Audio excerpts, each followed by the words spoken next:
Butil-butil ang pawis ni Michelle. Dahil kinakailangan niya mag-research tungkol sa kanilang aralin sa ilang asignatura. Marami din silang proyektong gagawin. Aminado siyang hindi siya ganoon kagaling sa aralin at tanging sa pagpapaganda lamang siya eksperto. Kaya karamihan sa kanyang grado ay bababa. Napangiti siya na makita si Isidro na nakaupo sa kantina. Tumabi siya sa lalaki at marahang hinaplos ang kamay nito. Hi Isidro! Mag-isa ka lang bang kumakain dito? Pwede bang tumabi sa'yo? Oo. Wala naman akong kasama, Michelle. Hindi makapaniwala si Isidro na pinansin siya ng babae na lihim niyang iniibig. Magkaklase sila noong sekundarya at may lihim na siyang pagtingin sa dalaga. Kaya't masaya siya nang malaman na sa isang paaralan lamang sila nag-aaral nang makatungtong sa kolehiyo.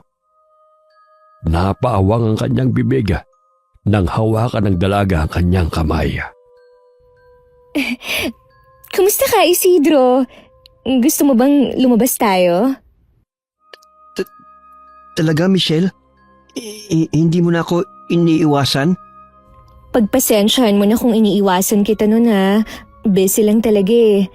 Pero pagbibigyan kita na makasama ako. Kailan ba ang free time mo? Kung free time, wala nga sa ngayon. Paano kasi ang dami kong tatapusin na proyekto? Patong-patong na nga eh. Hindi ako makakapasa pag hindi ko itong magagawa at maipasa sa aking mga guro. Maaari bang tulungan mo ko, Isidro? Batid ko namang maalam ka sa mga bagay na to eh. Walang problema, Michelle. Handa akong tulungan ka. Masayang nakipagkwentuhan si Isidro sa babaeng kanyang iniibig. Sa wakas ay pinansin din siya dito. Halos na manhid ang buo niyang katawan nang maglapat ang kanilang mga balat. Tinulungan ng binata ang dalaga sa paggawa ng proyekto nito. Unang araw ay magkasama sila. Walang pagsidlan ng tuwa ang binata dahil kahit papano'y nakakasama niya ang dalagang pinakamamahal. Napalulo ng sariling laway si Isidro nang yumuko sa kanyang harapan si Michelle. Kaya't kitang-kita niyang malulusog na dibdib nito na lumalabas sa spaghetti strap nitong suot. Dahil sa nirerespeto niya si Michelle, siya lang kusang umiwas na mapansin ang maseselang parte ng katawan ng dalaga. Ngunit lingid sa kanyang kaalaman na sinasadya ng dalaga na magpakita ng maseselang parte ng katawan nito upang mas epektibong pangaakit ito sa inosenteng si Isidro at gawin ang lahat ng kanyang kagustuhan. Pagod na ako eh. Maaari bang magpahinga muna, Isidro? Sumasakit na rin kasi ang mata ko. Malagkit ang tingin ni Michelle sa binata habang nakaharap ito sa kanya. Mapapansin ang pamumula ni Isidro dahil sa pang-aakit ng dalaga. Bagamat ng sumunod na araw ay ipinaubaya na ni Michelle ang lahat ng mga gawain kay Isidro, kapalit ng pangako na makakasama siya nito na manood ng sine na silang dalawa lamang.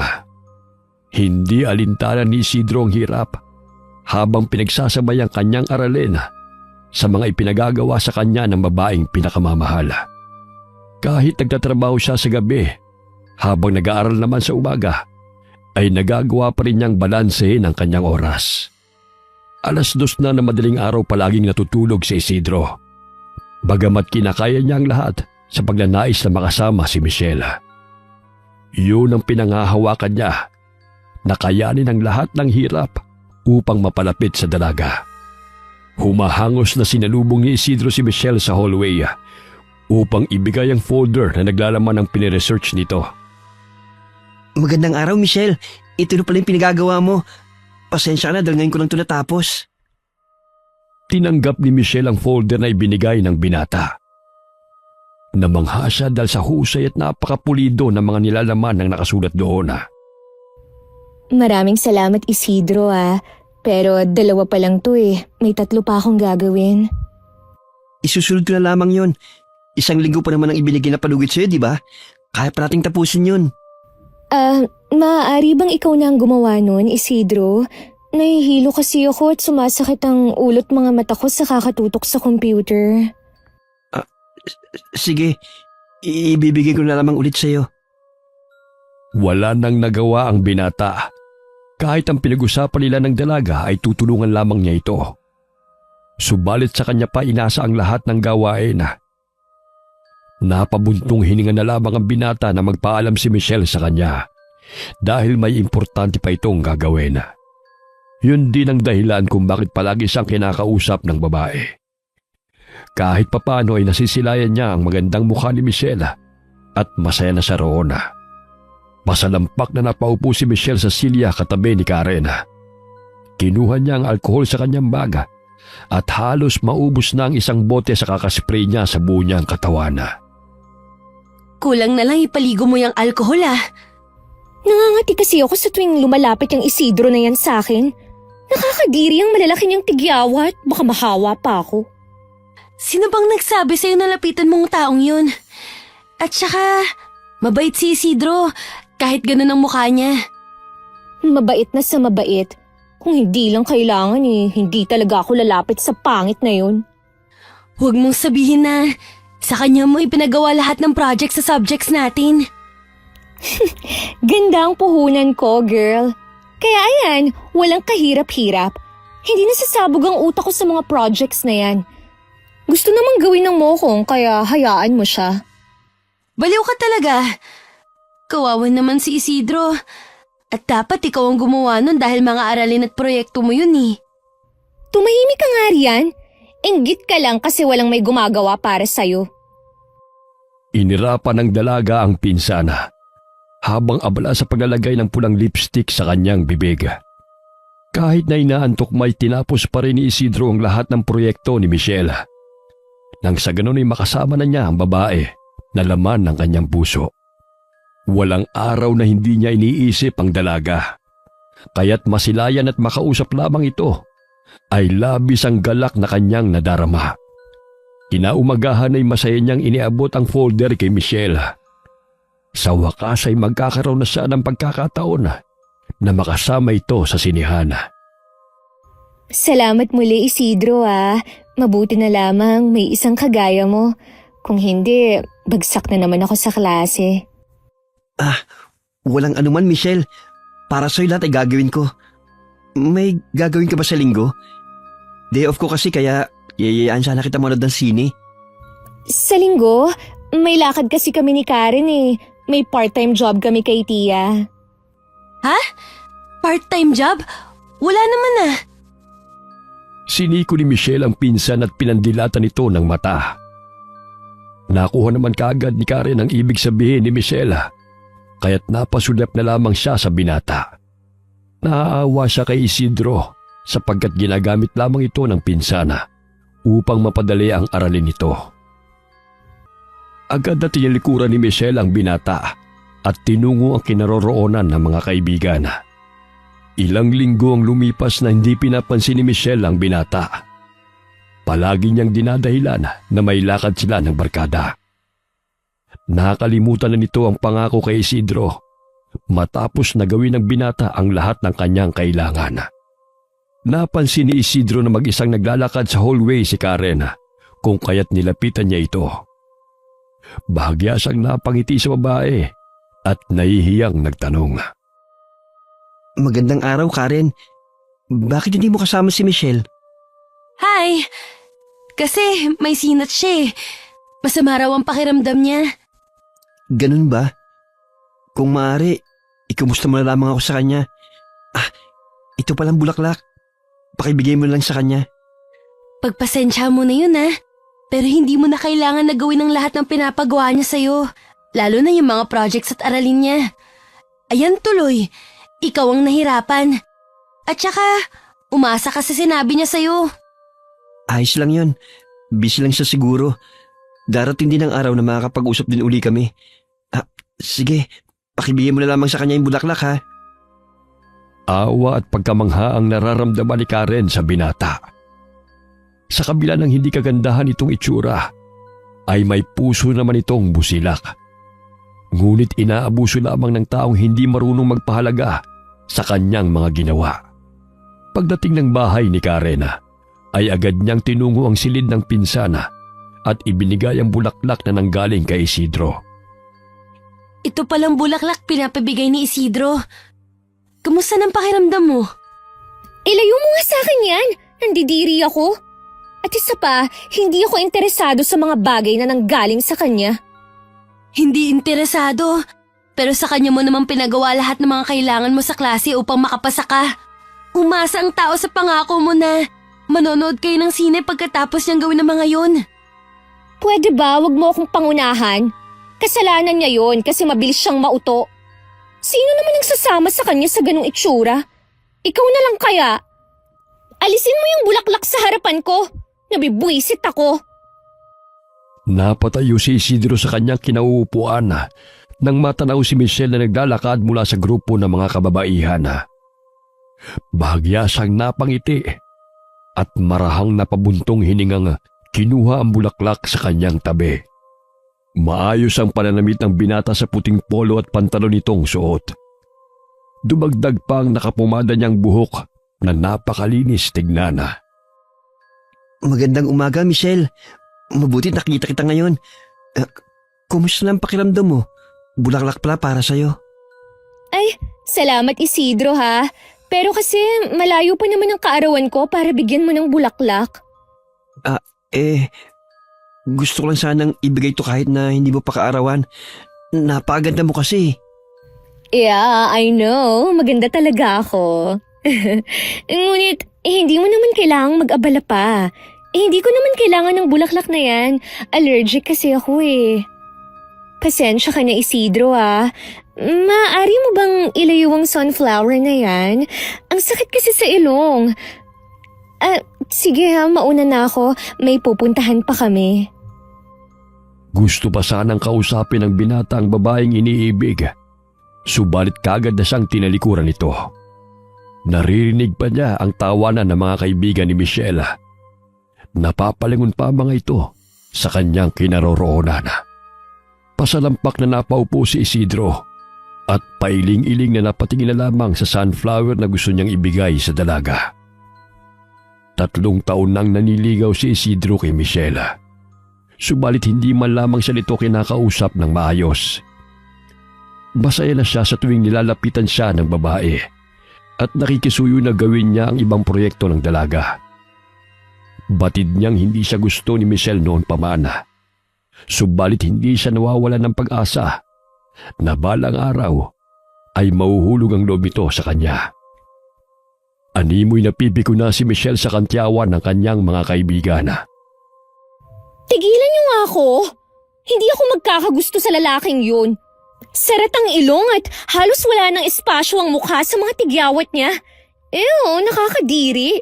Kahit sa panaginip, hindi ko kayang maglapat ang aming mga balat. Tumitirik pa ang mga matang sambit niya habang nakapamewang. Maya-maya'y sumulpot sa likuran ni Michelle si Carlos na isa sa kanyang manliligaw.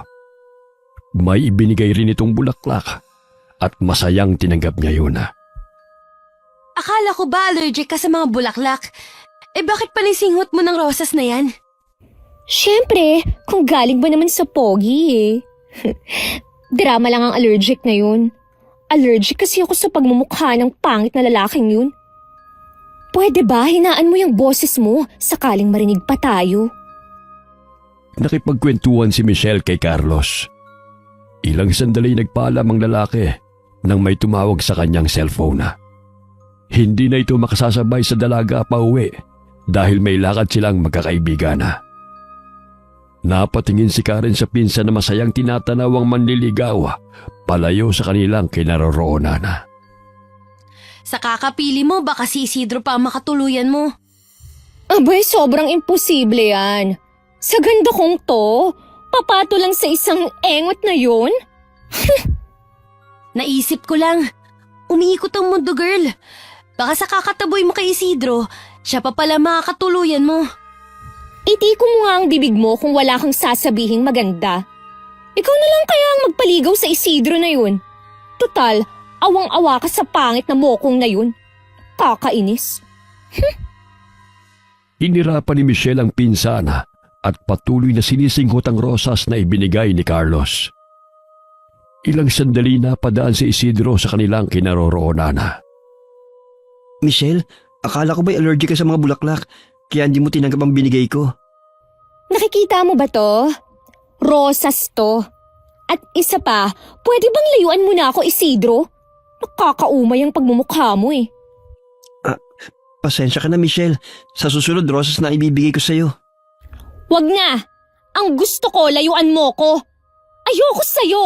Hindi tayo bagay. Sana maintindihan mo yon. Inis na idinikit ni Michelle ang hinungoy ang bubble gum sa buhok ng binata. Padabog itong umalis, sabay irap kay Isidro.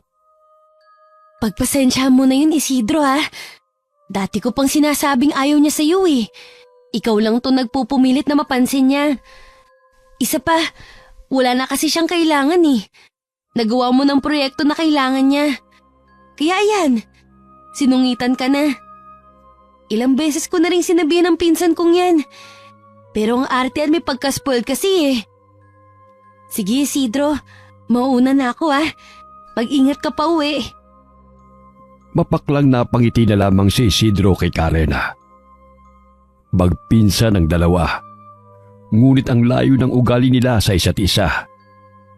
Si Karen ay pala kaibigan. Hindi katulad ni Michelle na namimili ng kakaibiganin, lalo na yung may kaya sa buhay. Labag man sa kalooban ni Karen ang ginagawa ng pinsan sa binata, wala naman siyang magawa dahil hindi naman sinusunod ng pinsan ang kanyang mga payo.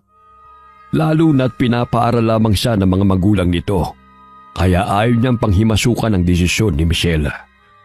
Bagamat hindi man nabiyayaan ng magandang mukha si Isidro, nagkaroon naman siya ng talino. Kaya't ginamit ni Michelle ang pagkahumali ng binata sa kanya upang ito na ang gumawa ng kanyang mga proyekto at kailangan sa eskwelahan. Maganda lamang ang pisikal niyang kaanyuan na siyang kinahuhumalingan ng mga kalalakihan. Subalit tamad mag-aral at mahina ang utak. Malungkot na lumabas ng paaralan si Isidro. Tulala niyang tinatahak ang daan nang biglang nagulat siya sa tinig na bumati sa kanya.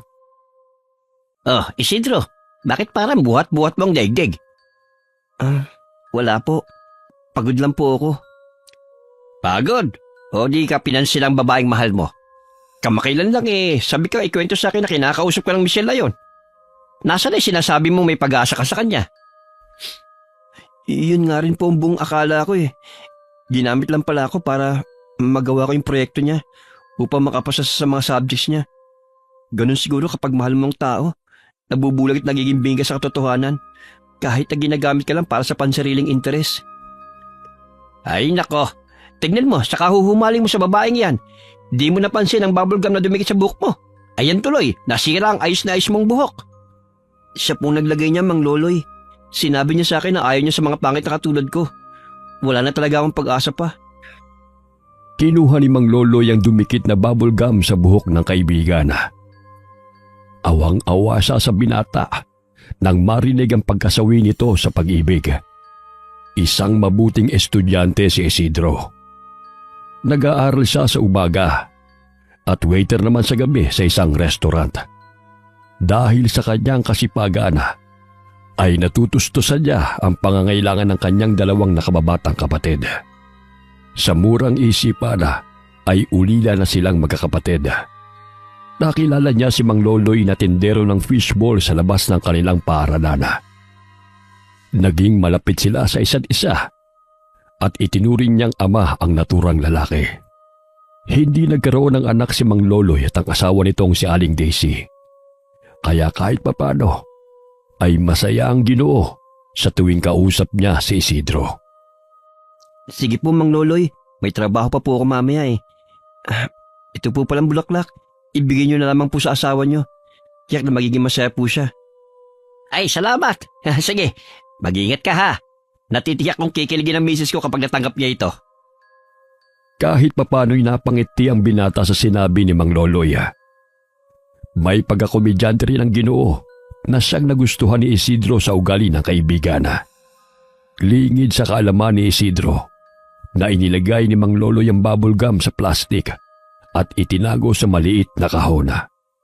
Binaba ni Karen ang salamin ng sasakyan ng may kumatok na tindero.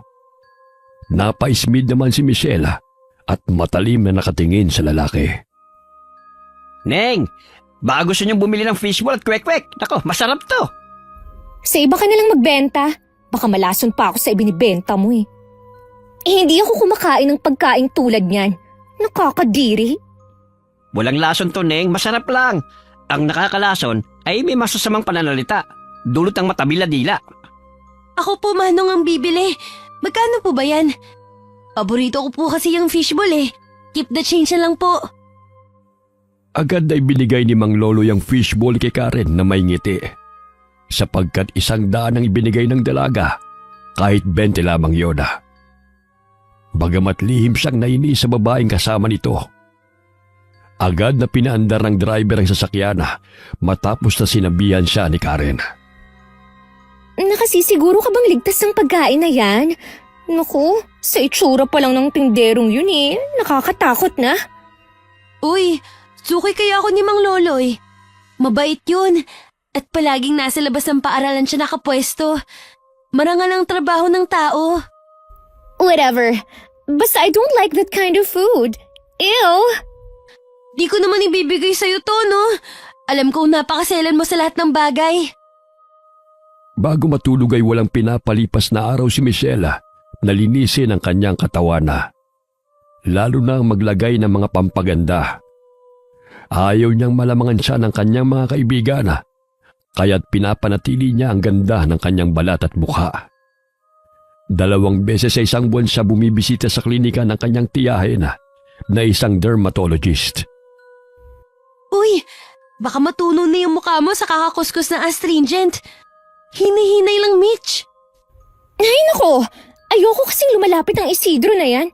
Baka mahawa pa ako sa tigyawat ng lalaking yun. Kasalanan mo rin kasi.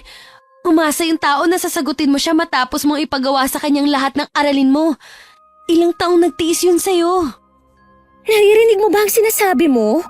Ako? Magiging nobya niya? Ew, ayoko nga. Sakaling mahawa pa ako sa virus niyang dala.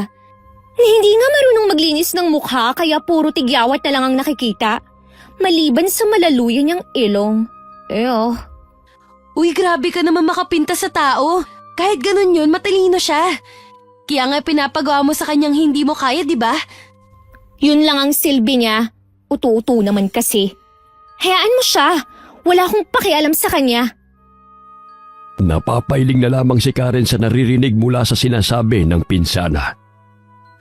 Noon pa man ay wala na itong nakikitang maganda, kundi ang kanyang sarili. Wala rin itong pakialam sa mararamdaman ng ibang tao, kahit na mapanakit ang kanyang binibitiwang salita. Abalang inaayos ni Michelle ang pilik mata habang nakaharap sa salamena. Bigla siyang napahinto sa kanyang ginagawa nang mapansin ang isang anino na dumaan sa kanyang likurada. Tumingin siya sa kama ni Karen at nakita niyang mahimbing itong natutulog. Pagtingin niya muli sa salamena, ay nakita niya ang mga tigyawat na tumubo sa kanyang mukha. Malakas na sigaw ang kanyang pinakawalan habang pinipilig-pilig niya ang ulo.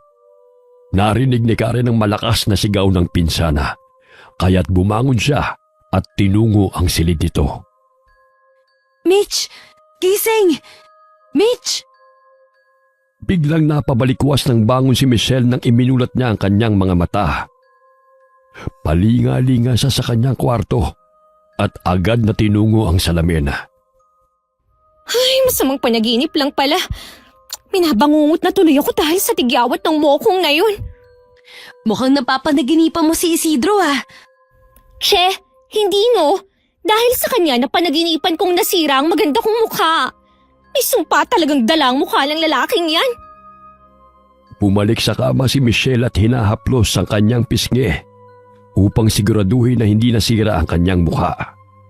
Kinabukasan ay namilog ang kanyang mga mata nang humarap siya sa salamena. Oh my gosh! May tumubong pimple nga! Puisit talaga to. Sus! Isa nga lang yan para mamamatay ka na. Wala ngang sinabi ang iba na halos mapuno ang mukha ng tigyawat. Sino na naman yung pinupunto mo? Ang pimple boy mong kakilala? Ibahin mo ako dun ah. Wala akong sinabi. Yan kasi, puro pamimintas ang ginagawa mo sa tao kaya tinubuan ka ng tigyawat. Tumigil ka na. Stress na ako, dinadagdagan mo pa. Lihim na natatawa si Karen sa reaksyon ng pinsana nang makita ang tumubong tigyawat sa kanyang pisngi. Nilagyan niya yun ng antibacterial cream upang maghilom. Subalit imbis na gumaling ay mas lalong namula at sumakit pa ito. Kaya't nagpasama siya kay Karen upang pumunta sa klinika ng kanyang tiyahin upang ipasuri. Dahil sa daming nilalagay na pampaganda at kung anong trending ay ipinapahid ni Michelle sa kanyang mukha, kaya't na-irritate at tinubuan ng malaking tigyawat.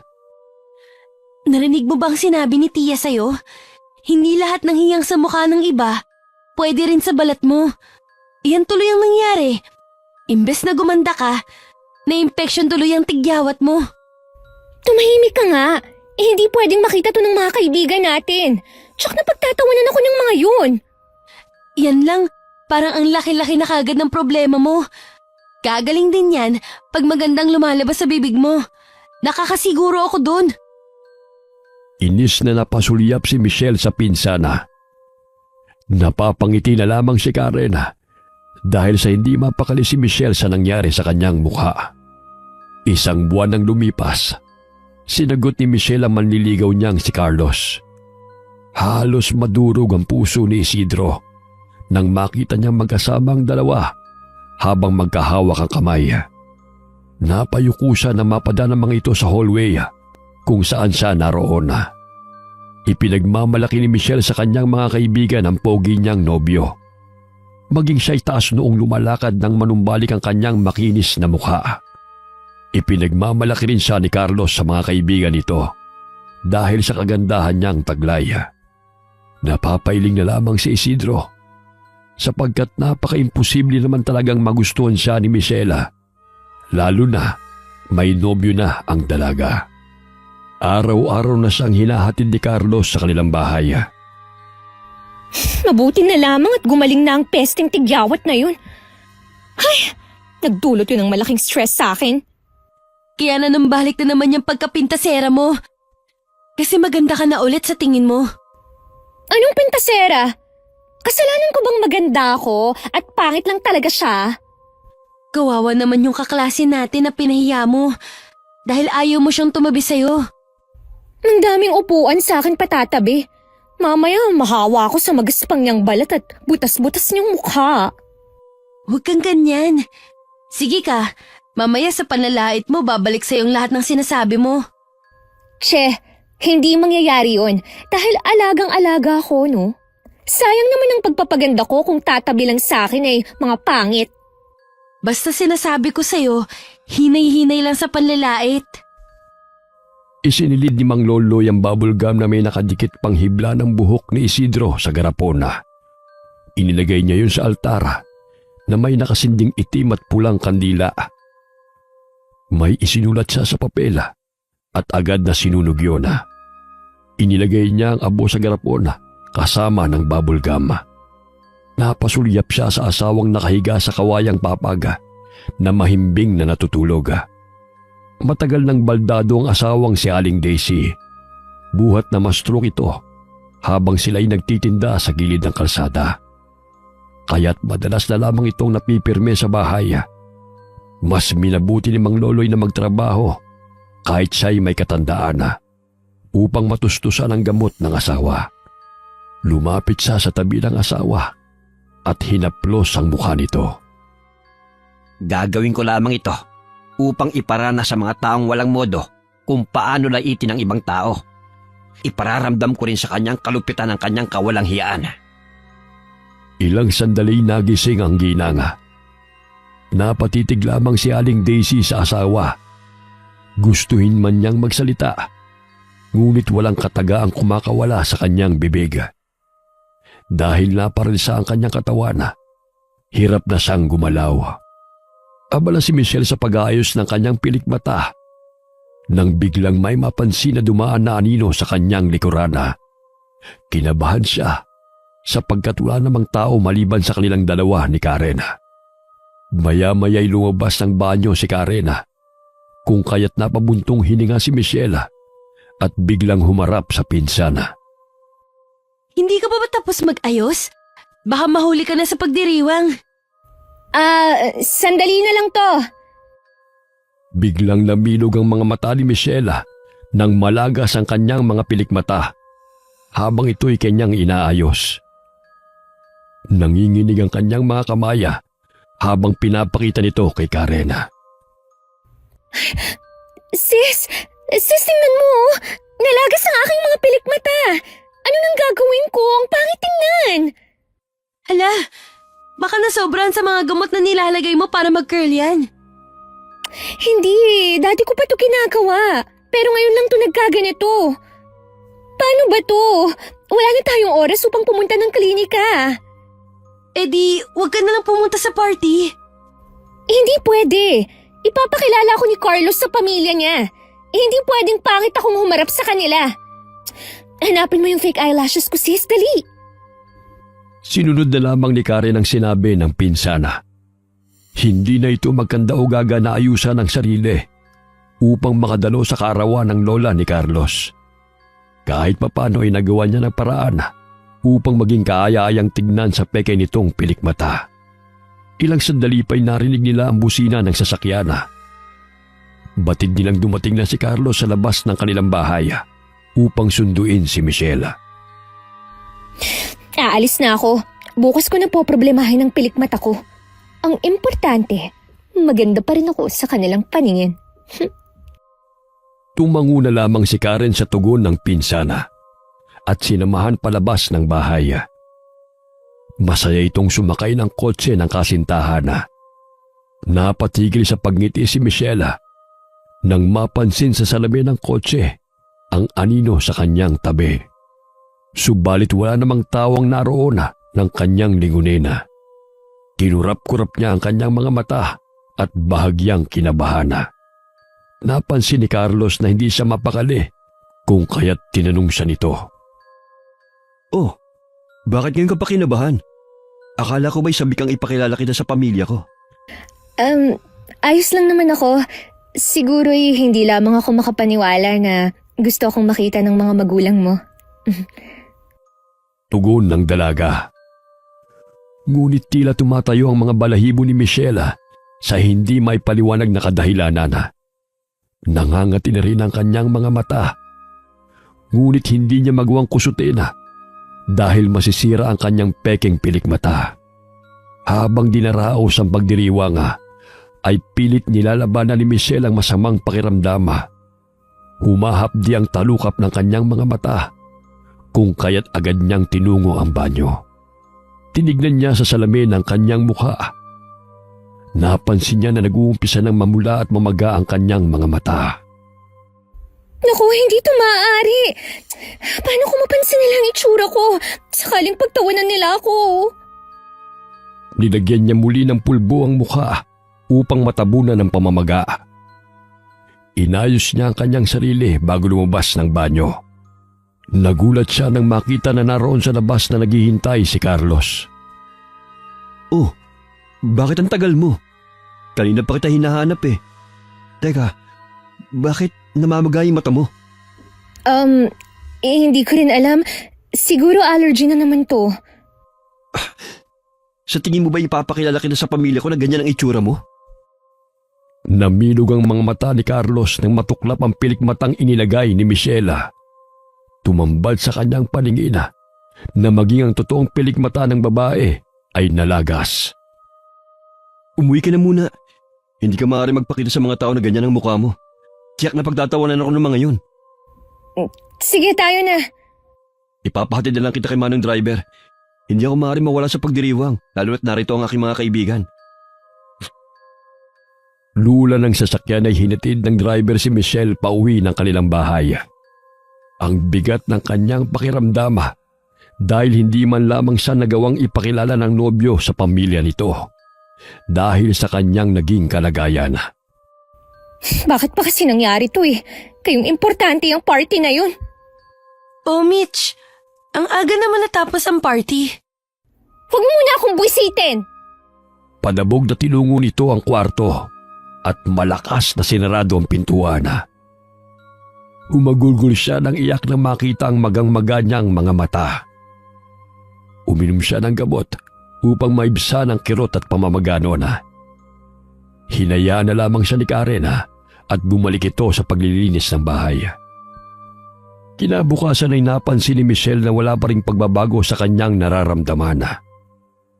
Dumagdag pa ang kanyang pagkainis nang hindi man lamang tumawag si Carlos upang siya'y kumustahin. Tinawag niya si Karen upang samahan siya sa doktora para ipagamot ang namamaga niyang mga mata. Baka epekto na yan ng mga samot-saring gamot na inilalagay sa pilikmata mo, sis. Baka na-irritate kaya nagkaganyan. Kaya nga magpapadoktor tayo, di ba? Kung maaari ay isarado mo yung bibig mo. Hindi ko kailangan ng opinyon mo. Okay, tara na po.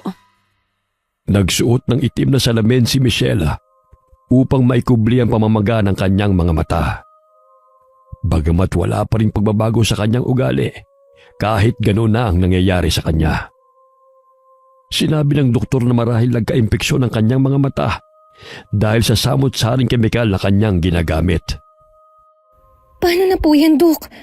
Hindi na ba tutubo ang pilikmata ko? Lamlam ang mga matang tugon ng dalaga. Pinayuhan siya ng doktor na inumin ang mga gamot na inireseta at bawal na lagyan ng kolorete ang kanyang muka upang lubusan na siyang gumaling. Wala nang magawa si Michelle kundi sundin ang payo ng doktor. Bagamat hindi siya sanay na lumabas na hindi mapungay ang kanyang mga mata sa tuwing humaharap sa mga tao. Tiisin mo na muna, sis. Upang lubusan kang gumaling. Matatapos di ang paghihirap mo.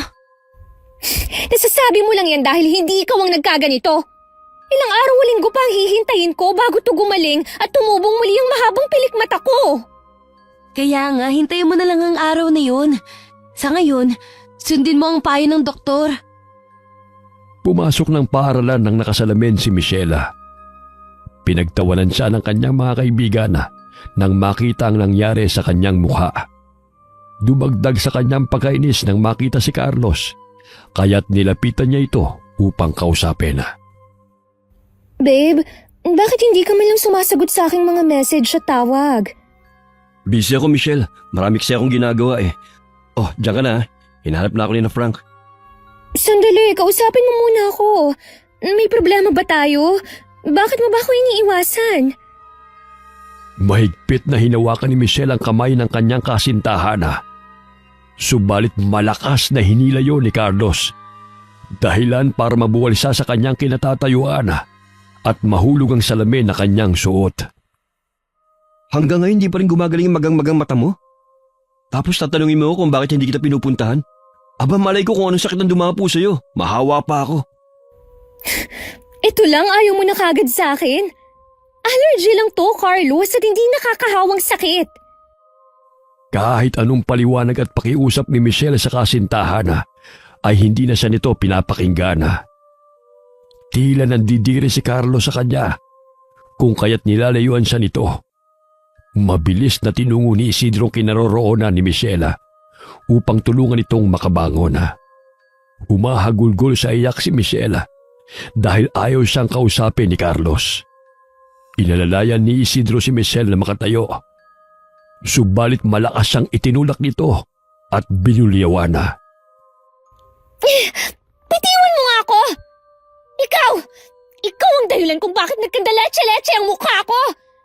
Dahil sa kapangitan mong taglay kung kaya't nagkalat yung mga dala mong mikrobyo! Tingnan mo nga yung mukha mo! Pinutakti ng tigyawat yung balat mo! Tapos may lakas ka pa ng loob na manligaw at lumapit sa akin! Alam mo, Isidro, naririndi na ako sa'yo, ha? Lumayo ka sa akin! Ayaw na ayaw ko nang lumapit ka pa at makita ka dahil nakakahawa yung kapangitan mo! Galit na galit si Michelle kay Isidro. Agad nitong kinuha ang bag at patakbong lumabas ng paaralan. Tiimbagang nakatayo lamang si Isidro habang pinagtitinginan siya ng mga estudyante. Tumakbo patungo sa kanilang kinaroroonan si Karen. Nagulat siya nang marinig ang naghuhurmentado niyang pinsana. Maging siya ay hindi pinansin ni Michelle. Isidro, pagpasensya mo na yun Naiinis na kasi siya Dahil 1 linggo na. Pero hindi pa rin gumagaling ang pamamaga ng kanyang mga mata. Marami na rin siyang iniinom na gamot pero wala pa ring epekto. Hayaan mo na. Totoong pangit naman ako, Karen Ngunit hindi naman ako masamang tao. Alam ko naman yun. Batid ko rin na ikaw ang gumawa ng kanyang mga projects para makapasa siya. Maraming salamat sa kabutihan mo. Sige, susunod ko na muna yun Baka sana naman magpunta yun. Malungkot na lumabas ng paaralan si Isidro at napansin yun ni Mang Loloy. Oh, iho. Bakit malungkot ka na naman? Parang kinasanayan mo na yata yung pagpasa ng daigdig Kasi po sa akin binunto ni Michelle ang lahat Tinulungan ko na nga po siya sa lahat ng kanyang mga aralin. Sa akin pa siya galit. Ako raw po ang dahilan sa pagkasira ng kanyang mukha. Wala kang kasalanan, anak. Bakit? Ano pa nangyari sa kanyang mukha? Nakita ko kasing namamaga ang kanyang mga mata. Kaya siguro yun ang dahilan kung bakit nag-away sila ng kanyang nobyo. Nakita ko rin umiiyak siya. Ngunit tinulak lamang siya nito. Dahil ba sa hindi nakaaya-aya ang kanyang mukha? Kung kaya't pinagtulakan siyang palayo ng kanyang nobyo? Ang babaw ng dahilan yun, anak. Ang totoong pag-ibig ay hindi lamang nasusukat sa pisikal na kaanyuan, kundi sa busilak na kalooban. Hayaan mo na munang matuto yung Michelle na yan sa kanyang pagkakamali. Makiwari ko'y may ugaling di ka nais-nais din ng batang yan Sana po gumaling na siya para hindi na siya palaging galit. Kahit naman siguro maayos ang mukha niya, mas matindi pa rin ang panlalait niya sa mga taong nakapalibot sa kanya. Lalo na sa hindi maganda sa kanyang paningin. Kaya siguro nangyari sa kanya yan.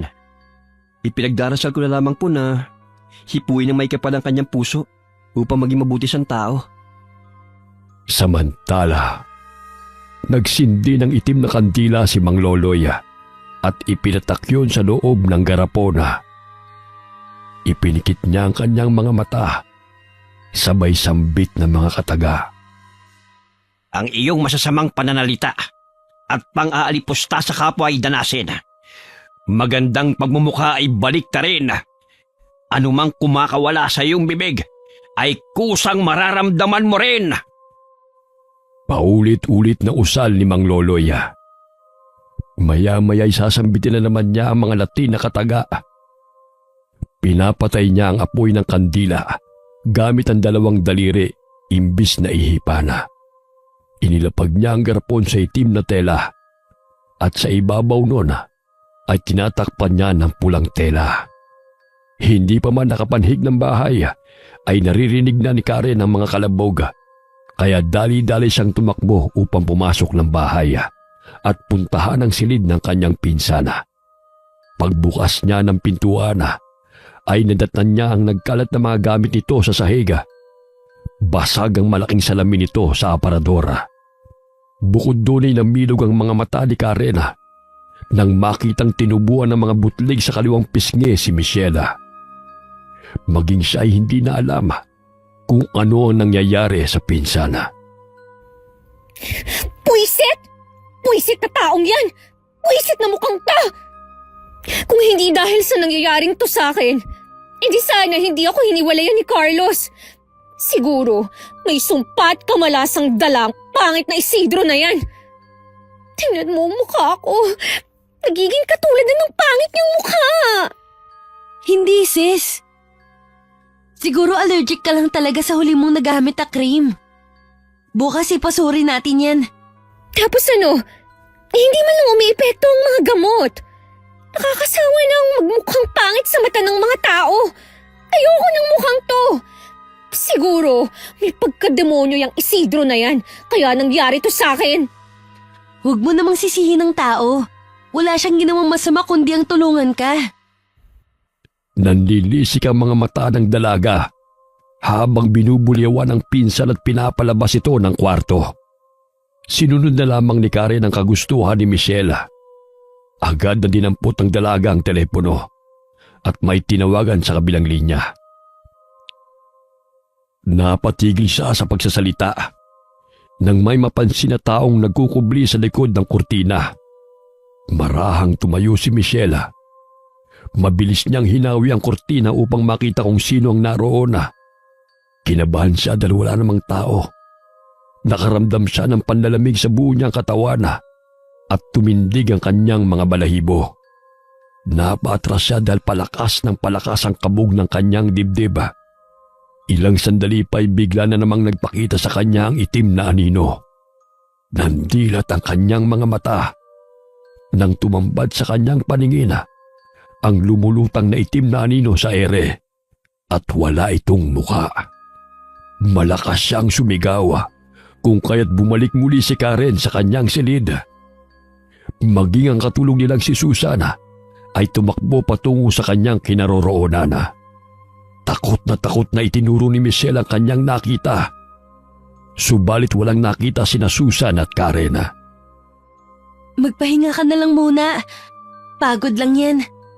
Ilang araw ka na rin hindi kumakain ng maayos at nakakatulog. Hindi na lamang pinatay ni Karen ang ilaw sa silid ni Michelle.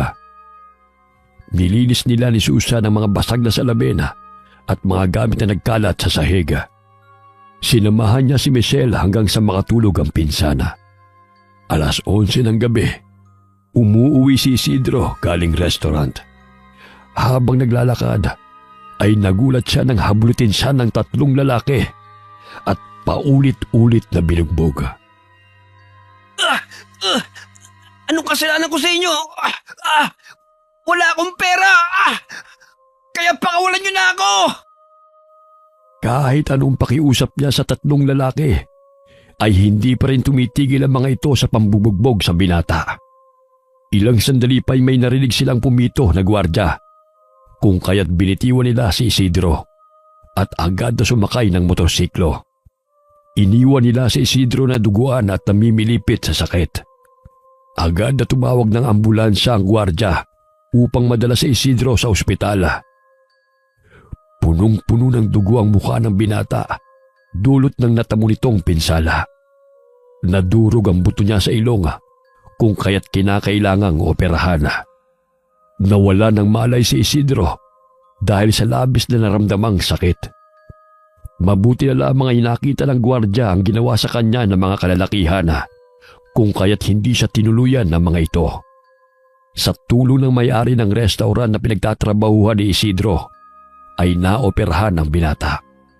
Hindi na iba si Isidro kay Ginoong Calixto, sapagkat ang binata ay isa sa pinakamasipag niyang empleyado at isa sa mga scholar na kanyang pinapaaral. Nagising si Isidro sa ospital. Tanging ang isang nurse lamang ang naroon. May takip ang kanyang ilong, kung kaya't hirap siyang makapagsalita. Maya-maya'y iniluwa ng pintuan ng pinsan niyang si Danny. Nakasamahan rin niya sa trabaho. Mabutit nagising ka na, Insan. Pinaghahanap na ng mga pulis yung may gawa niyan sa'yo sa tulong ng gwardya. Nahihilo pa ang binata dahil sa gamot na itinurok sa kanya. Mabigat pa rin ang kanyang ulo, kung kaya't kahit anong pilit niyang makabangon ay hindi niya magawa. Huwag ka na mag-alala. Sinanay na muna ang bala sa 2 mong mga kapatid. Tsaka sinagutan ni boss ang gastusin dito sa ospital, kaya magpagaling ka. Tumango na lamang si Isidro bilang tugon at pasasalamat sa pinsana. Nagkataon na day off ni Danny nung gabing binugbog si Isidro, kung kaya't wala itong kasama nang siya'y umuwi. Hindi sukat akalain ng binata na pagtitripan siya ng mga kalalakihan. Ilang araw na natili si Isidro sa ospital. 1 linggo siya bago nakalabas ng pagamutan. Pinagpahinga muna siya ni Ginoong Calixto hanggang lubusan siyang gumaling. Bumabalik siya ng ospital para sa kanyang check-up. Lumipas ang 1 buwan bago tanggalin ng doktor ang bendahe sa kanyang ilong. Dahil sa metal na ipinilit sa buto ng ilong ni Isidro, ay hindi siya makapaniwala nang makita ang itsura sa salamin. Dok, ako po ba talaga yan? Ang malapad kong ilong, pinatangos niyo po ah. Natawa ang doktor sa naimulalas ng binata. Maging ang kanyang pinsana ay namangha sa pagbabago ng itsura ni Isidro. May magandang dulot din ng pambubugbog sa iyo. Magpabugbog din kaya ako. Sobrang kasiyahan ang nadarama ni Isidro nang makita ang pagbabago sa kanyang mukha. Hindi na katulad ng dati na malapad ang gilid ng kanyang ilong.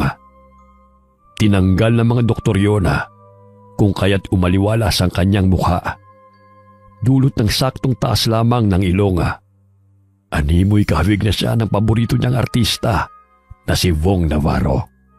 Habang nasisiyan si Isidro sa pagbabago ng kanyang mukha, ay ganoon na lamang ang pagkayamot ni Michelle sa palala ng palala niyang kalagayan. Hindi na siya pumapasok ng paaralan dahil pinagtatawanan na siya ng kanyang mga mag-aaral. Sa tuwing lumalabas siya ng bahay, ay nakatalokbong siya ng bandana at nakasuot ng salamin.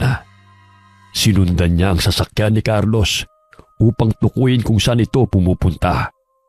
Naningkit ang kanyang mga mata nang makitang bumaba ito sa isang kondominium at sinalubong ng isang babae na pamilyar ang mukha. Bumaba siya ng sasakyan at padabog na tinungo ang kinaroroonan ng dalawa. Mga walang iya kayo! Mga taksil! Ikaw na babae ka! Itinuring kitang kaibigan tapos ikaw lang pala ang aagaw sa boyfriend ko! Pwede ba, Michelle? Huwag ka mag-iskandalo rito. Tignan mo nga yung mukha mo. Sa tingin mo ba'y magugustuhan pa rin kita sa itsura mong yan? Tantanan mo si Carlos! Kung ayaw mong sirain ko yung pagmumukha mong ilusyonada ka! Umalis ka na nga rito. Hayaan mo na kami. Hindi ka nakagandahan, Michelle. Pero kung kumakawala sa bibig mo, hindi pa rin ka nais-nais. Wala ka pa rin pinagbago. Diyan ka na nga. Halos madurog ang puso ni Michelle dahil ipinagpalit siya ni Carlos sa kaibigan niyang si Beatrice na may makinis na kutis. Hayaan mo na nga sila. Huwag mong ipilit ang sarili mo sa taong ayaw sa'yo. Parang kabuti ka na bigla na lamang susulpot. At bakit mo ako sinusundan? Natural. Nag-aalala ko sa iyo eh. Baka mapano ka dahil sa galit mo. Sumakay ng sasakyan sina Michelle at Karen. Mabilis yung pinaharurot ng dalaga. Bumuhos ang luha sa kanyang pisngi dahil sa matinding galit kina Carlos at Beatrice. Hindi niya napansin na tumatawid ang isang lalaki na sakay ng bisikletang di karitona. Mabuti na lamang ay nakailag ang tindero at tanging kariton nito ang nabangga. Wisit talaga oh! Bakit kasi paharang-harang ka sa daan ha? Aba, Ineng, hindi mo ba nakita tawiran nito? Nababasa mo ba yung nakapaskal sa karatula? Slow down! Daig mo pa yung may humahabol sa'yo eh. Ang layo ko na sa'yo, naabot mo pa ako? Ang sabihin mo, ignorante ka lang na matanda ka. Alam mo naman na may paparating na sasakyan eh. Pinipilit mo pang tumawid. Abay, hinay-hinay ka sa pananalita mo, Ineng. May katandaan lang ako. Ngunit hindi pa ako ulyanin. Malinaw pa ang aking paningin. Kaya't nakikita ko kung may sasakyan na paparating. O baka ikaw yung ignorante sinasabi mo. Hala, bayaran mo ang nasira mong kariton ko. Abay, hindi ako magbabayad. Eh ikaw tong tatanga-tanga. Namumukhaan kita eh. Ha? Ikaw yung supladang kasama ng estudyante suki ko eh. Abay, ganyan na nga nangyari sa mukha mo. Ngunit wala ka pa rin kadala-dala. Maras pa rin yung dila mo. Bastos kung makapagsalita. Umalis ka na sa harapan ko. Hinding-hindi kita babayaran, tanda. Sige, bababa na muna ako. Mauna ka nang umuwi. Huwag mong bayaran ng matandang yan. Ilang sandali pinaharurot na muli ni Michelle ang sasakyan. Hinatid siya ng tingin ni Karen at Mang Loloy. Walang araw na hindi galit si Michelle. Buhat ng may iniinda na itong karamdaman. Patawad po, Mang Loloy. Ako na lang po magpapaayos ang kariton niyo.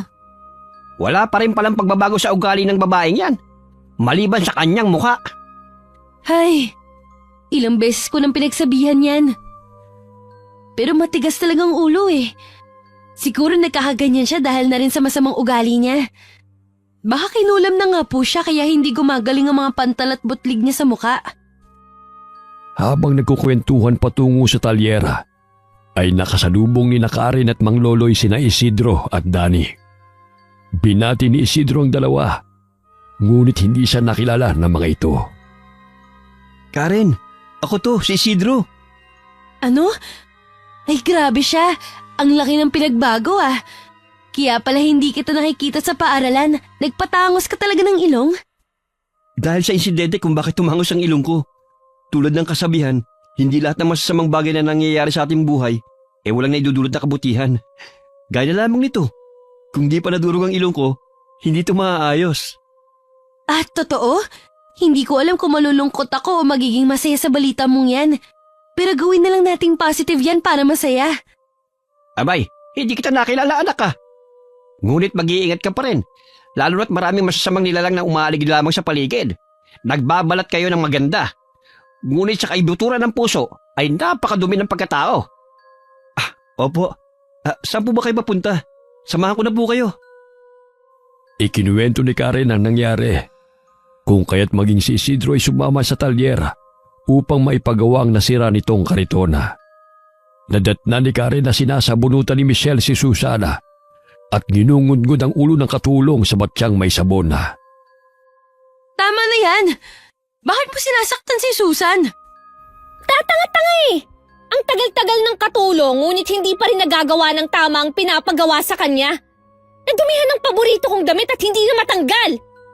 Hinay-hinay sa pananakit, Michelle. Hindi mo ba naiisip na siguro kaya hindi gumagaling ang karamdaman mo kahit anong gamot ang iniinom at nilalapat mo dahil parusa na yan sa'yo? Hindi lahat ng kagustuhan mo masusunod kahit binabayaran mo ng salapi. Pinagtatrabahuhan niya ang bawat sentimong binabayad mo sa kanya. Abay, lumalaban ka na ngayon, ha? Isa ka rin namang palamunin dito sa bahay. Kung ano man ang binibigay sa akin ng mga magulang mo, yun ay dahil pinagtatrabahuhan ko rin yun. Ginagawa mo nga akong katulong eh. Mga gawain mo sa eskwela, ako pang gumagawa upang tumaas ang grado mo. Sis, hindi ka na maganda. Pangit ka na rin tulad sa mga taong nilalait mo. Sila pangit lang itsura. Ikaw pangit na nga ang ugali. Yan pang nangyari sa iyong muka. Kaya hina-hina sa pananakit ng panglalait mo ng tao. Dahil isa-isa ka nang nilalayuan. Hindi makapaniwala si Michelle sa sinabi ng kanyang pinsana. Unang beses siyang sinagot ni Karen ng ganoon na dahil na rin sa napunuang dalaga sa masama nitong pag-uugali. 1 taon na lamang ay makakapagtapos na si Karen sa kolehiyo. Ngunit hindi na niya makakayanan pang makasamang pinsan niyang si Michelle dahil palala ng palala na ang masamang ugali nito. Imbis na maging mabuti dahil sa kalagayan nito, ay hindi pa rin nawawala ang katarayan at pagiging matapobre ng dalaga. Parehong nagtatrabaho sa ibang bansa ang mga magulang ni Michelle, kaya't naibibigay ng mga ito ang kanyang mga luho at malaking pera. Nasanay siyang nasusunod ang kanyang kagustuhan kapalit ng salaping kanyang ibinibigay sa mga taong nakapaligid sa kanya. Tinitingala siya ng karamihan dahil sa material na bagay na kanyang ibinibigay, hindi dahil sa ninerespeto at hinahangaan siya ng mga ito. Nadatna ni Mang Loloy na natumba ang garapon na nakapatong sa altar. Napansin niya ang kanyang asawa na nakaupo sa papaga. Nakakalakad naman ito kahit paunti-unti. Batid ni Mang Loloy na ginalaw ng asawa ang garapona. Bakit mo yun ginawa? Gusto ko lang namang bigyan ng leksyon ng batang yon. Tanging tingin at pilit ng ngiti lamang ang tugon ni Aling Daisy sa asawa. Batid ni Mang Loloy na inako ng asawa ang pangungulam sa taong ginawa nun ni Mang Loloy. Sakaling balikan siya ng kapangyarihang sumbalik ay maiiwas ito ang Ginoo. Ngunit kapalit naman nun ang pinsalang balik sa ginanga. Dahil sa ginawa ni Aling Daisy ay humina ang kapangyarihan ng kulam na isinagawa ni Mang Loloy. Hindi na niya mababawi yon dahil nagsagawa na ng ritual ang kanyang asawa. Baldado man ang pisikal na katawan nito, ngunit magagawa pa rin niyang sambitan ng orasyon sa pamamagitan ng kanyang isipan. Ginawa yun ng ginang dahil ayaw niyang mapahamak ang asawa. May sakit na naman siya kung kaya't tanggap niya ang mangyayari sa kanya. Sakaling gamitan man ito ng mahikang sumbalik. Isang araw, inatake muli ng stroke si Aling Daisy. Sa pagkakataong yun ay binawian siya ng buhay bago madala sa ospital. Kahit sa kanyang nalalapit na kamatayan, ay iniisip pa rin niya ang kapakanan ng asawa. Kaya inako niya ang kapalit sa ginawa ni Mang Loloy. Nanggaling sa mga mangkukulam ang pamilya ni Mang Loloy at Aling Daisy.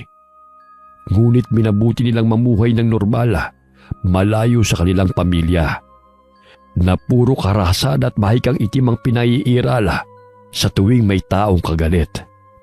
Subalit sa pagkakataong sagad na sa buto ang kasamaan ng dalagang si Michelle, ay ginamit muli ni Mang Loloy ang kakayahan sa pangungulama upang bigyan sana ito ng leksyon. Umiiyak na niyakap ni Mang Loloy ang bangkay ng asawa. Marahan niyang hinaplos ang ulo nito. Batid kong natatakot kang mapahamak ako. Noon pa man, palagi mo na lamang inaako mga bagay na sa tingin mo ikapapahamak ko. Maraming salamat, mahal. Ngunit kinakailangan natin minsan na turuan ng aral ang mga taong wala ng ginawa, kundi ang mga alipusta ng kapwa. Hindi man nabiyaya ng anak si Mang Loloy. Napakaswerte naman niya sa asawa na mabait at mapagmahala. Kung kaya't nang sabihan siya nito na umalis ng lugar nila sa Siquijor, ay agad niyang sinunod ang kagustuhan ng kanyang asawa. Namuhay sila sa lungsod kung saan walang nakakakilala sa kanila. Dahil sa pagpanaw ni Aling Daisy, unti-unting naghilom ang mga sugat sa mukha ni Michelle. Subalit hindi pa rin nawawala ang mga itim na marka sa kanyang mukha. Bumabalik sa kanyang isipan ang sinabi ng kanyang pinsana na baka kinulam siya dahil sa masama niyang ugali. Kaya't naisipan niyang ipakulam ang mga taong nanloko sa kanya. Naghanap ng maalam na mangkukulam si Michelle. Nakilala niya ang tindera sa palengke na may tiyahin na dalubhasa sa kapangyarihang itim at pangungulam. Nagbayad ng malaking halaga si Michelle upang gawin ang kanyang kagustuhan na pahirapan ng mga taong sanhi ng kanyang paghihirap. Nagpasama siya sa tindera. Nasa tarangkahan pa lamang sila ng bahay ay ramdam na ng matandang mangkukulam na ang babaeng kasama ng kanyang pamangkin ay biktima ng kulam. Mabutit nakapanhi ka, iha. Alam mo bang kinulam ka? Ngunit napawalang bisa ang kulam sa'yo dahil pumanaw ang may kagagawan nun sa'yo. Nanlaki ang mga mata ni Michelle nang marinig ang sinabi ng matandang babae. Umupo siya sa mesa na nakaharap sa matanda.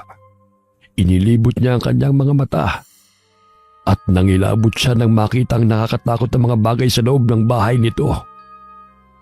Mga itim na kandila ang nakasindi at napapalibutan din yun ng itim na kurtina. Kulam? Kinulam ako?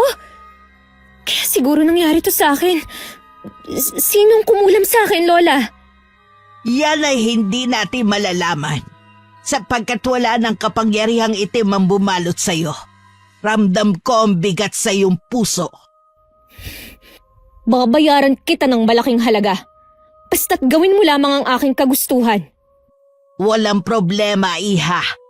Subalit hindi ganun kadali ang gumamit ng itim na mahika. Maaaring bumalik ito sa'yo. Maaari ding hindi.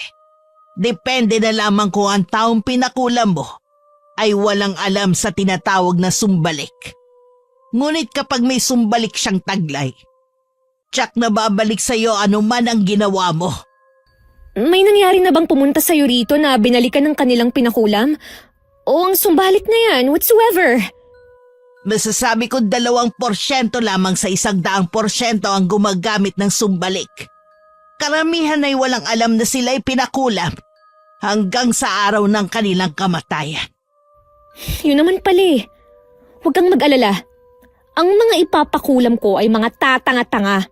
Kaya hindi ako babalikan ng mga yun. Makaganti man lamang ako sa kanila. Sinira nila ang buhay ko. Kinuha niya ang litrato sa kanyang baga at ibinigay yun sa matandang mangkukulama. Agad na umusan ng orasyon ng matandang babae. Pinahawakan niya ang itim na kandila kay Michelle. Inutusan niya ang dalaga na isalang sa ibabaw ng apoy ang litrato na gusto niyang ipakulam. Ilang sandali tumahimik ang matanda at tinitigan siya nito ng matalim. Ramdam ko ang labis na poot sa iyong puso. Sigurado ka bang itutuloy mo ito, Iha? Gawin mo na lamang ang ipinag-uutos ko. Ayan, 50,000, paunang bayad. Basta, pahirapan mo yan. Sa isang mangkukulam na katulad ni Tandang Trinidad, wala siyang pakialam sa mga taong pinapakulam sa kanya. Ang importante sa kanya ay ang salapi. Sakaling lumaban man ang taong pinakulam ng kanyang kliyente, ay hindi naman sa kanya ang balik ng mahikang itim, kundi sa taong nag-utos sa kanya. Sa katulad ni Lola Trinidad, ang kanyang ginagawa ay trabaho lamang. Walang halong emosyon, lalo na ang awa. Hindi lahat ng mangkukulam ay masasama. Katulad na lamang ni Namang Loloy at Aling Daisy. Pinipili nila ang mga taong kanilang ginagamitan ng mahikang itim. Yun ay ang mga taong may masasamang pag-uugali. Malakas ang palahaw ni Beatriz nang makita ang sarili sa salamin. Tinubuan siya ng pantal sa buong katawan. Nilalabasan pa ito ng malalapot na likido na siyang sanhi ng masangsang na amoy. Bawat araw na lumilipas ay palala ng palala ang kalagayan ng babae. Kahit na ipinasuri na ng kanyang mga magulang sa mga doktor, ay hindi pa rin ito nalulunasan. Yan ang nararapat sa mga agaw na katulad mo. Hindi ka mapakiusapan?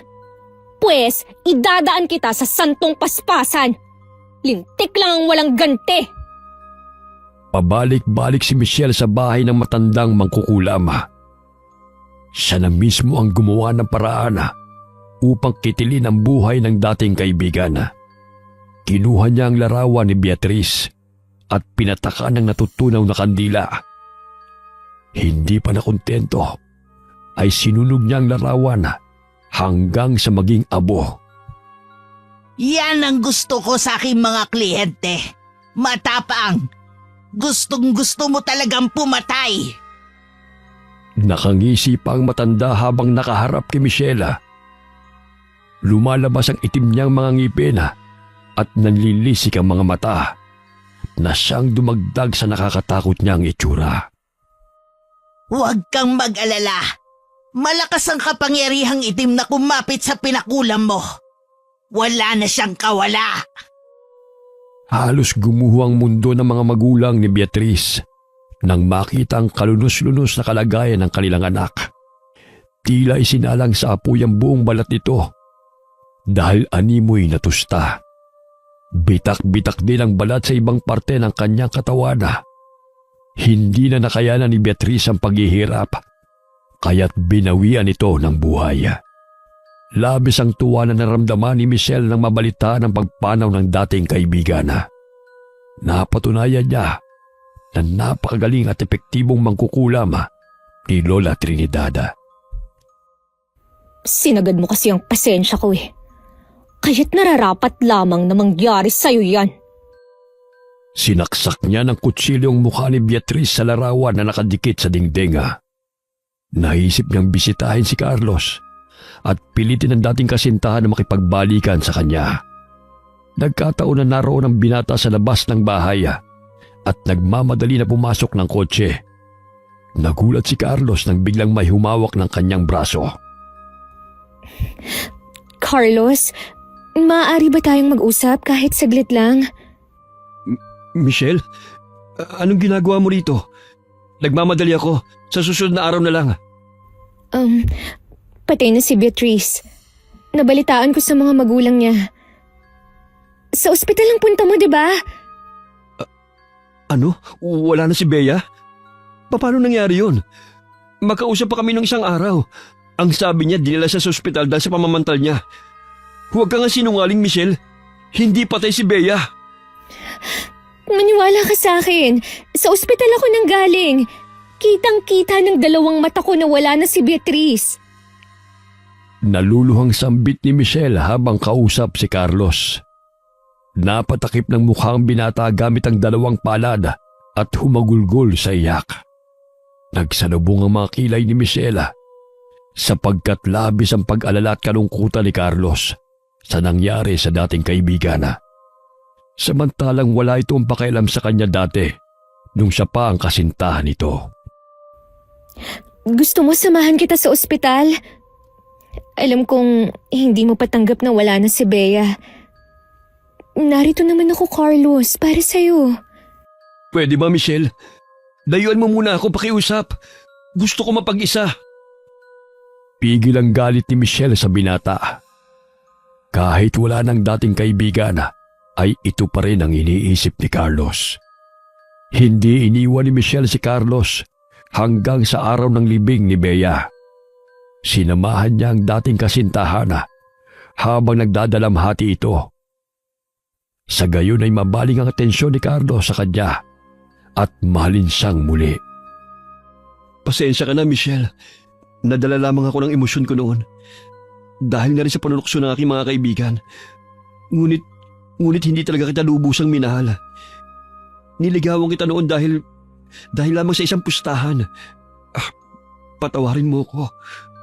Ngunit nung makilala ko si Bea, siya nagpabago sa pananaw ko. Sa kanya ko naramdaman ang tunay na pag-ibig. Anong sabi mo? Pustahan? Di ba gusto mo nga akong ipakilala sa mga magulang mo? Patawarin mo ko. Parte yun ng pustahan. Natalo ko ng panahong yun dahil bigo ako mapakilala kita sa aking mga magulang. Sorry, Michelle. Ngayon nagbago na talaga ako. Ayoko ng paglaruan pa ang damdamin ni Numan. Natutunan ko yung kay Bea. Animoy binagsakan ng malalaking bato ang dalaga nang marinig ang sinabi ni Carlos. Malakas na sampal ang dumapo sa pisngi ng binata. Umaagos ang luha sa mga mata ni Michelle nang marinig ang sinabi ng lalaki. Pagbabayaran mo ang panluloko mo sa akin! Itaga mo yan sa bato! Michelle, patawarin mo ako. Tumakbo si Michelle palayo kay Carlos dahil sa hindi makapaniwala sa kanyang natuklasan. Wala pang lalaki ang umayaw sa kanya.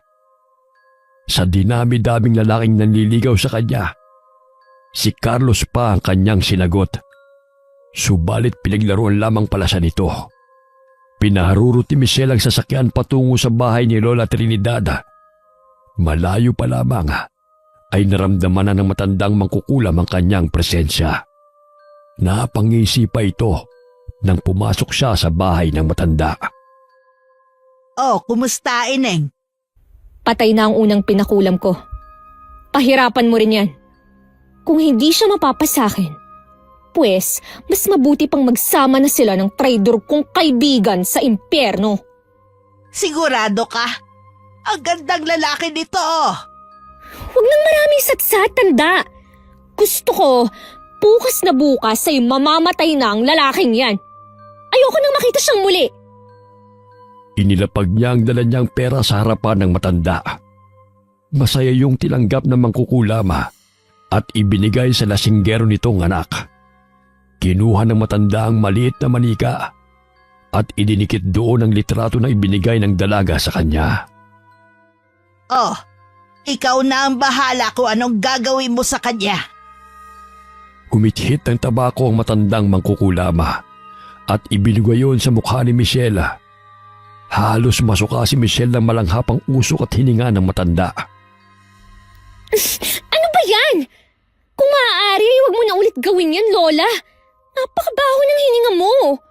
Hindi kita binabayaran para ipalanghap sa akin ang hininga mo. Kasama yan sa orasyon ko. Huwag kang maarte. Gawin mo na ang gusto mong gawin sa manikang yan at makakaalis ka na. Kumuha si Michelle ng karayom at tinusok-tusok ang buong katawan ng manika. Tuluyan na siyang nilamon ng puot at wala na itong awa kung pumatay. Kinabukasan ay umugong ang balita sa kalunos-lunos na sinapit ni Carlos. Tadtad ng saksak ang buo nitong katawan. Pinaghihinalaan ng kapulisan na kagagawan niyo ng mga magnanakaw. Basag rin ang bungo nito. Natagpuan ang kanyang bangkay sa loob ng kotse na nakaparada malapit sa hotel. Subalit walang nakitang salarin sa CCTV. Bukod sa itim na anino na mabilis na nagpaikot-ikot sa sasakyan nito. Napanood ni Mang Loloy ang balita sa telebisyon na naramdaman niya na ang itim na anino ay ang mahikang itim na dulot ng kulam. Malayo pa lamang ay tanaw na ni Isidro ang matandang kaibigan. Tumakbo siya patungo sa kinaroroonan ng matanda at masayang ibinalita na malapit na ang kanyang pagtatapos sa kolehiyo. Maya-maya'y dumating si Karen at nakipagkwentuhan din sa matanda. Ang dalawang estudyanteng kaibigan ng kanyang kasama hanggang sa mailibing ang kanyang asawa. Itinuring na siyang ama ng dalawa. Napanood niyo ba yung balita tungkol sa estudyanteng namatay? Carlos ang pangalan. Narinig lamang po namin sa radyo. Kawawa nga eh. Hindi nakaligtas sa mga salarin. Mag-ingat kayo mga anak, sapagkat batid kong hindi pangkaraniwang tao ang pumatay sa kanya, kundi ang taong gumamit ng kapangyarihang itim. Kapangyarihang itim? Ano po yun, Mang Loloy? Sa pamamagitan ng kulam, upang mapadali ang kanyang masamang hangarin na makapaghiganti. Ito ang mutya ng bawang na naging bato. Hindi na kayo iba sa akin mga anak. Iiwas ito kayo sa kulam at may kapangyarihan itong sumbalik. Sakaling gamitan man kayo ng kapangyarihang itim, hindi kayo basta-basta maapektuhan. Huwag niyo yang ihiwalay sa inyong katawan, sapagkat nararamdaman kong malapit lamang ang taong may masamang budhi. Tinanggap ng dalawa ang ibinigay ni Mang Loloy na bawang na naging bato. Proteksyon nila yon sa mga taong may masasamang hangarin. Maraming salamat po, Mang Loloy. Kayo rin po mag-ingat din. Agad na nagpaalam ang dalawa matapos silang mag-usap. Inihatid ni Isidro si Karen sa nirerentahan nito.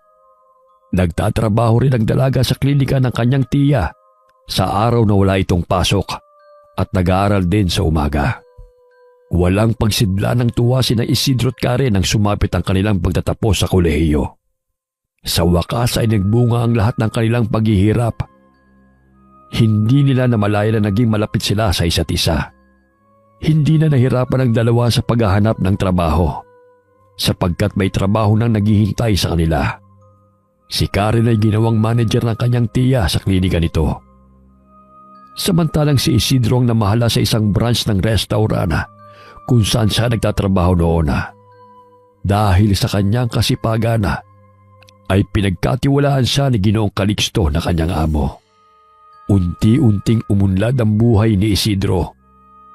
Ang nooy nilalait dahil sa kanyang pangit na itsura ay tinitingala na ng karamihan. Nang dahil kay Karen ay unti-unti nagbago ang magaspang na balat ni Isidro. Marami mga makinarya na dulot ng makabagong teknolohiya upang pagandahin ang balat. Kahit papano'y kuminis ang mukha ni Isidro at nawala ang kanyang mga tigyawat sa tulong ng radio frequency at carbon pico laser. Dahil may trabaho na siya at nakayanan ng matustusan ang pangangailangan ng kanyang mukha, ay ginawa niya upang maging presentable rin sa kanilang mga customer at hindi mandiri sa kanya. Noon ay tagahugas lamang siya ng pinggan sa restaurant at nakatakip ng mask ang kanyang mukha. Ngayon ay nakakayanan na niyang humarap sa mga customer nang hindi nahihiya. Napansin ni Michelle ang pinsan na bumaba sa magarang sasakyan kasama ng isang lalaki. Sa hinuha niya ay mayaman ng lalaki, kaya nagka-interes siya sa maniligaw ni Karen. Dali-dali niyang tinungo ang kinaroroonan ng dalawa at binati ang mga ito. Oh, Karen! Ipakilala mo naman ako sa kasama mo. Pangiti niyang inilahad ang kanyang palad sa harapan ng lalaki at mapapansin ang pang-aakit nito. Pakagat labi pa nitong tinitigan ng lalaki mula ulo hanggang paa. Si Isidro to, Michelle. Hindi mo na kailangan na ipakilala pa. Naminog ang mga mata ng dalaga nang marinig ang sinabi ng pinsana. Nagulat siya dahil malayong-malayo ang itsura ng binata, maging ang estado nito sa buhay.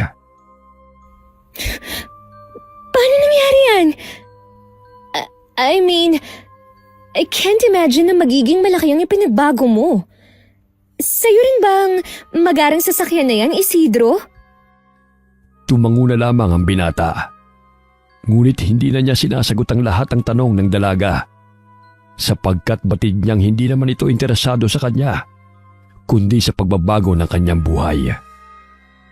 Walang imposible sa taong masipag, matalino, at higit sa lahat may pangarap sa buhay.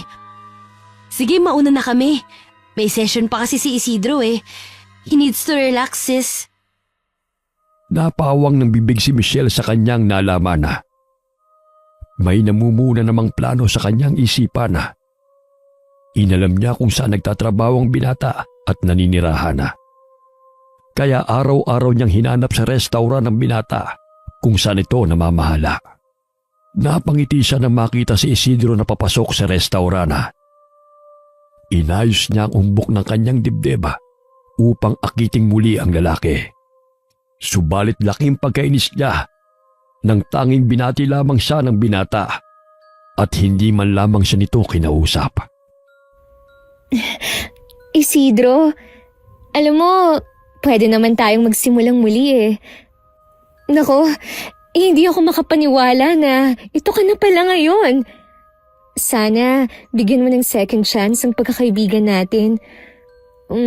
Kung gusto mo, higit pa ron. Ilaan mo na lamang ang iyong oras at panahon sa makabuluhang bagay, Michelle. Isa pa, hindi na ako interesado sa mga walang kwentang bagay.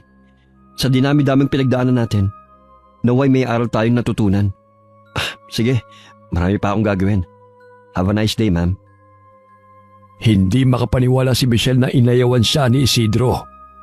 Kung kaya't naisip na naman niyang puntahan si Lola Trinidad. Akala mo kung sino? Kung hindi ka man lang mapapasakin, ay walang makapagmamay-ari sa'yo. Dahil sa kagustuhan niyang makilala at maging laman ng mga pahayagana, ay gusto niyang mapalapit muli sa binata. Sapagkat naging inspirasyon ang buhay ni Isidro. Mula sa pagiging mahirap, ay nakapagtapos ng pag-aaral. Mula sa hindi kaaya-ayang itsura, ay unti-unting nagbago dahil sa tagumpay ng kanyang natatamasa. May isang journalist na naging interesado sa kanyang buhay at isinulat ang talambuhay ng binata sa pahayagana. Bumalik muli si Michelle sa bahay ng mangkukulama. Sa pagkakataong yun ay gusto niyang gayumahin ang binata. Kung kaya't binigyan siya ng mga sangkap ng matanda na ihahalo sa pagkain nito. Bumalik si Michelle sa restaurant at binigyan ng pagkain at inumin si Isidro. Subalit lihim na itinatapon niyo ng binata sapagkat sinabi ni Mang Loloy sa kanya na may tao magpapahamak sa kanya. Kung kaya't labis ang kanyang pag-iingat at hindi basta-basta nagtitiwala, lalo na sa katulad ni Michelle. Isang buwan na ang lumilipas, ngunit hindi pa rin tumatalab ang panggagayuma ng dalaga. Lingid sa kanyang kaalaman na nagsasagawa ng ritual si Mang Loloy na siyang nagpoprotekta kay Isidro. Kinupkup ng binata ang matandang lalaki nang makapagpatayo na ito ng sariling bahay. Itinuring niya itong tunay na ama. Isinalang ni Mang Loloy ang buhangin sa apoy gamit ang lumang kaldero. Pinatayo niya sa gitna ang pula at itim na kandila at binudburan ng asin ang palibot nito. Sa gayon ay mapoprotekta ng anumang mahikang itim na gustong pumaloob kay Isidro na inuutos sa mamamagitan ng hangin. Nakaramdam ng pagkainis si Michelle dahil hindi tumatalab ang panggagayuma niya sa binata. Kahit na sa paraan ng palipad hangin, naisip niyang patay na lamang ang binata kung hindi naman niya makuha ang kanyang kagustuhan. Ayan ang litrato ng huling papatayin natin. Ang tigas kasi ng bungo eh. Akala mo kung sino? Parang matching naman ang mukha nun. Gusto ko siyang mamatay sa lalong madaling panahon. Napahagikik ang matanda ng kunin ng salapi na inilapag ng dalaga sa kanyang harapan. Nagsimula na itong magsambit ng orasyon. Idinikit nito ang litrato sa lumang manika. Galit na inundayan ang saksakyo ni Michelle ng paulit-ulit. Hindi pa nakontento, ay binusan niya yon ng mainit na tubig. Namilipit si Isidro dahil sa naramdamang sakit sa kanyang tiyana. Hindi niya maipaliwanag ang kirot na nararamdaman kung kaya't kagad siyang pumunta sa ospital. Subalit hindi pa rin napapawi ang sakit na kanyang nararamdaman sa mga gamot na inilapat sa kanya. Tumawag siya kay Mang Loloy, kaya't nagmadali naman ang matanda na puntahan ang binata. Pagpasok pa lamang niya ng ospital, ay ramdam na niya ang bigat ng kanyang katawan. Kinukulam si Isidro. Malakas ang kapangyarihan na gumagawa nito sa kanya. Kinuha niya ang malilit na sangkap na kawangis ng pinatigas na pirasong lupa. Dali-dali siyang pumasok sa kwarto ni Isidro at pinainom ang sangkap na gamot sa binata. Tiisin mo na lamang ang lasa. Makatutulong sa iyo ito, anak. Matinding kapangyarihang itim na gustong pumatay sa iyo. Kinukulam ka. Patuloy na namimilipit sa sakit si Isidro. Ilang sandali pa'y nagsukasa ng itim na likido. Ngunit patuloy na pinapakain sa kanya ni Mang Loloy ang gamot sa kulam. Maging ang mga nurse ay nataranta, kung kaya tinawag nila ang doktor sakaling sumabog na ang abdo ni Isidro. Ilang sandali pa'y naging maayos na ang kalagayan ni Isidro. Mabuti na lamang ay nailabas niya ang itim na likido, kung hindi ay tuluyan na siyang mamamatay. Kahit papano'y pinoprotektahan ka ng mutya ng bawang, iho. Habol-habol ang hininga ng binata nang mapawi ang kirot na kanyang nararamdaman. Sinuri siya ng doktora, ngunit maayos na ang kalagayan ng binata. Normal lahat ng resulta ng laboratorio, kung kaya't laking pagtataka ng doktor kung bakit nagsuka ito ng likido. Unti-unting nanumbalik ang lakas ni Isidro. Kinabukasan ay umuwi na ito sa kanilang bahay at nagpahinga. Binuksan ni Isidro ang telebisyon upang manood ng balita. Laking gulat niya nang makitang nahulog sa bangin ang kotse ni Michelle at lasog-lasog ang katawan nito habang naroon sa loob ng kotse. Walang sino man ang naging saksi sa pagkamatay ng dalaga.